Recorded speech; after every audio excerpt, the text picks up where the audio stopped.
right. So when we're talking about exercising for longevity, one of the things we have to make sure of is that we're doing motions that are going to be needed throughout our life.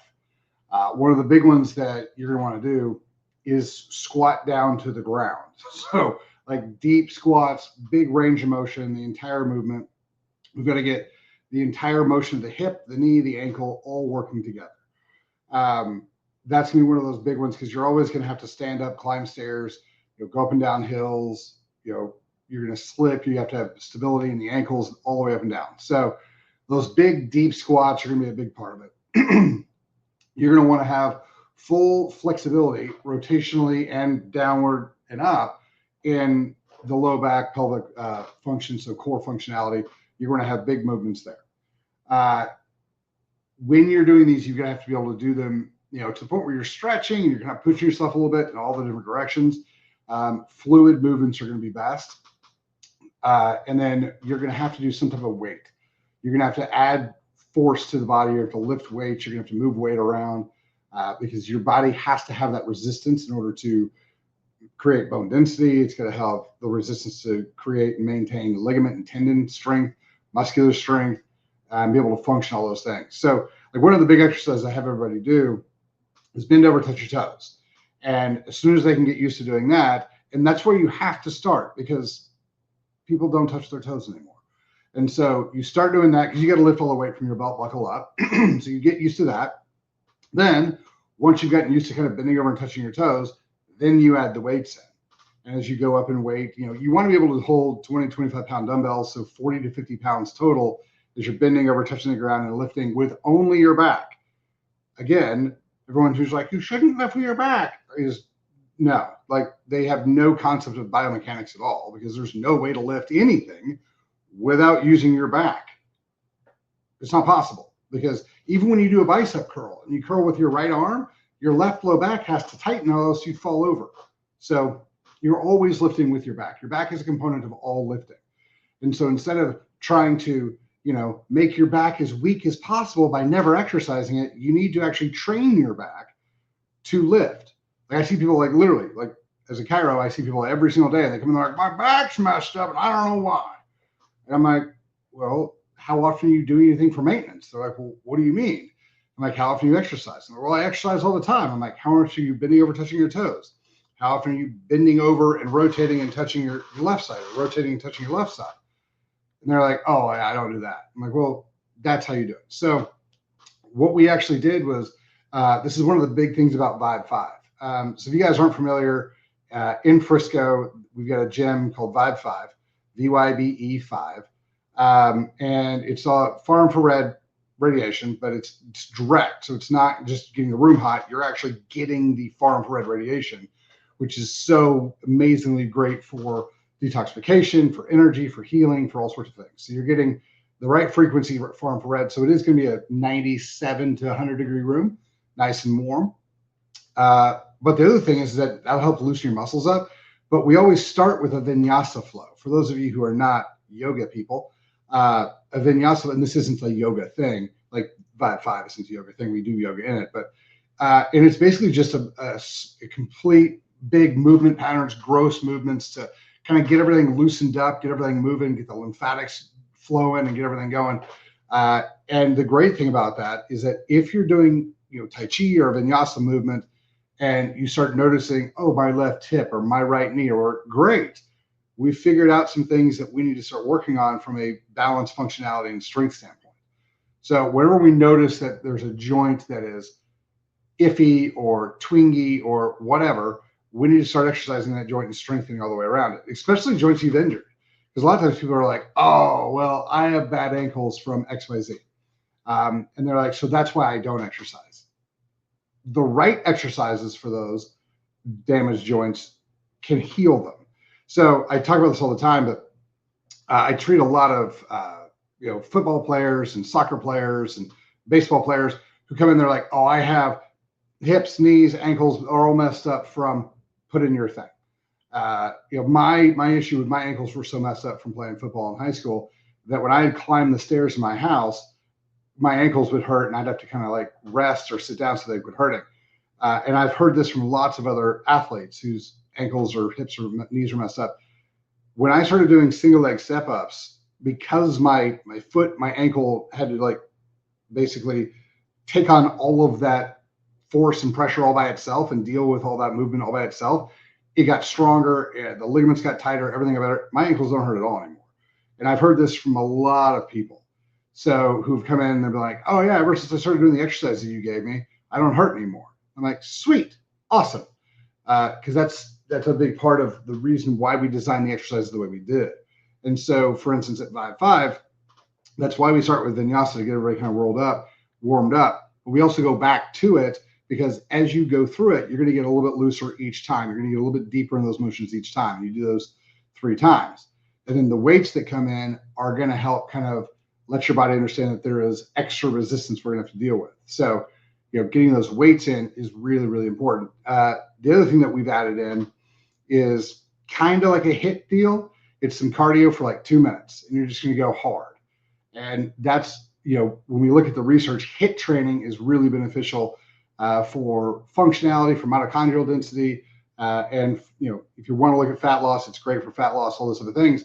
But it's also great for mental function because it's supposed to suck.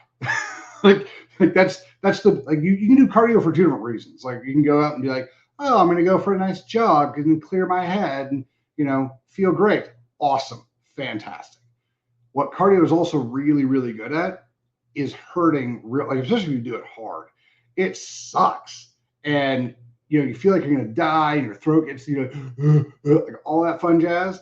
Like, especially if like, I'm going to got 2 minutes and it's going to count down and we're going to hit this really, really hard for the last, 2 minutes, minute, 30 seconds, whatever it is. You're just going to go completely at it. Like give it everything you've got because you've got a short window.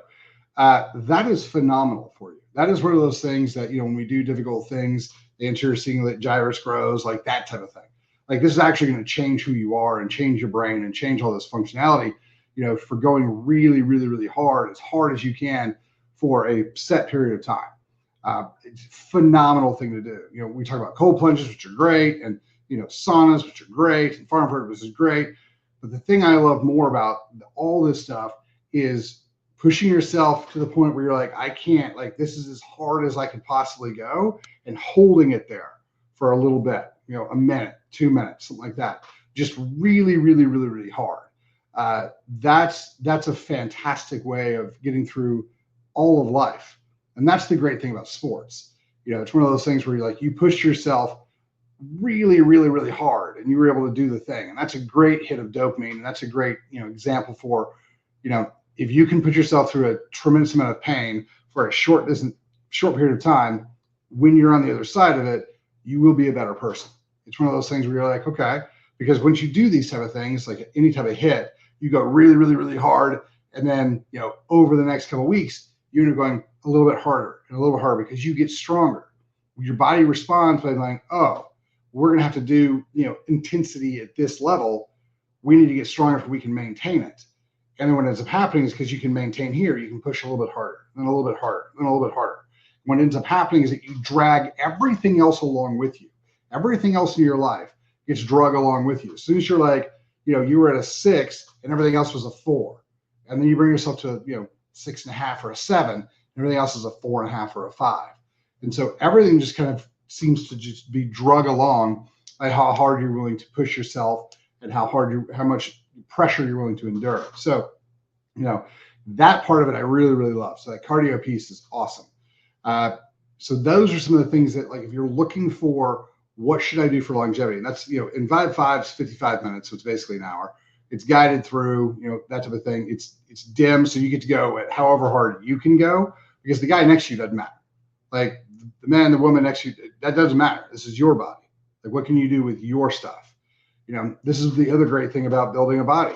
No one can give it to you. No one can do the work for you. No one can take the supplements for you. No one can go to the gym for you. No one can wake up and drag your ass there for you. You can hire a coach, and a coach can like motivate you to go do it, but you still have to put one foot in front of the other. So, it's one of those things that's a great function for life. So if you're looking for those things that are going to help you in life and help you give, longevity and function to the body, you want to make sure that you're doing things that are going to go through the entire range of motion.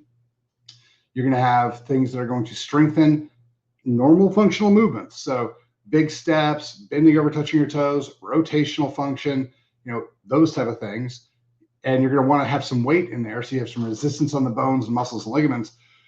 And then I highly recommend that you find something, and maybe you can do this every day, right? So you do a little bit of HIIT, like, a great way to do it around the neighborhood is to jog and then just, dead ass run just as hard as you can possibly go for 3 mailboxes or for, whatever the distance is for 30 seconds. Like set your timer and hit it and just run as hard as you can until it starts beeping. And then, hopefully you're not going to throw up, but if you do, that's fantastic. Okay. We'll walk you through that one. But that's kind of the thing is, push yourself hard, because when you push yourself physically hard and it sucks, it changes you mentally, and you can drag the rest of your life along with it. Because once you start doing hard things in one part of your life, it makes it easier to do hard things in every other aspect of your life. So, when we talk about longevity, that's where it is, because you're gonna have a lot of things you're like, I don't want to do that. That's hard, but I have to do it anyway. Phenomenal. If you've, this is again, like where I love sports. If you've pushed yourself so hard that you thought you were going to throw up, or that you blacked out, or that you thought you were going to die, or, whatever, and you didn't, great. Now you've shown yourself that you're willing, that you can physically make yourself, you can decide with your mind that you're going to do these things that are really hard. And as soon as you start kind of learning that and teaching yourself that, like I said, it cascades in every other part of your life. So, that's why that's one of the reasons we designed Vibe 5. So if you guys are in Frisco, check out Vibe 5. It's fantastic. I love it. If you guys are, out trying to figure out what you're trying to do to get yourself better, look at doing something that involves those things, or do it yourself, right? Like get some weights, go to the gym. A lot of gyms have tracks around them, so go just bust it out on the track as hard as you can for, 2 laps or a lap or whatever works for your workout. But, try to incorporate something that really, really sucks physically for a couple minutes into your life. And as soon as you kind of start doing that, you're going to start realizing that everything else in your life, it doesn't seem like it's as hard or as bad as it used to be. But so that's kind of where that is. If you guys have any other questions, hit us up, questions@chalmerswellness.com, or drop them in the comments. Thanks for your time. What exercises do you do that suck, but you love doing? You at least love them being done. Like once you've done them, you're like, I'm glad I did XYZ today. So drop those in the comments. I'd like to see. All right. You guys have a great day. Thanks for your time.